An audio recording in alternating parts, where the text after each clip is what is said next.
అది కాదండి, నేను లెఫ్ట్ నుంచి వెళ్తున్నాను.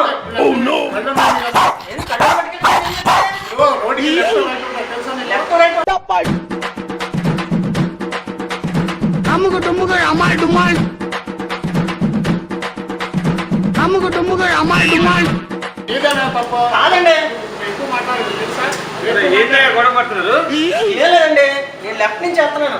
నాకు రైట్ నుంచి వచ్చి గుద్దేమని అంటున్నాడండి ఆయన. నీదే కదా తప్పు. నాదేది కావద్దండి, వాడిదే తప్పు. రైట్ నుంచి వస్తే తప్పు నీదే కదా. రైట్ అంటే ఇప్పుడు ఒక అటు సైడ్ నుంచి చూస్తే రైట్ ఉంటుంది, ఇటు రైట్ ఉంటుంది, లెఫ్ట్ ఉంటుంది. ఎవరు రైట్ ఉందంటావు? నీదే తప్పు. తప్పు నీదే సార్, తప్పు ఒప్పుకోవాలి కదా.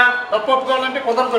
మా ఇద్దరి మధ్య జరుగుతుంది, మధ్యలో ఏంటి ఎక్కడి నుంచి వచ్చారు? అరే ఎక్కడి నుంచి వచ్చా తప్పు ఒప్పుకోవాలి. ఒప్పుకోనండి, తప్పు వాడిది. ఏం చేస్తావు ఇప్పుడు? చూడండి, క్లియర్ గా చెప్తున్నాను. 32 పళ్ళు కాదు, 64 పళ్ళు రాలిపోతాయి అంతే. ఏంది 64 ఎవరు పళ్ళు? మీ ఇద్దరికి కలిపి.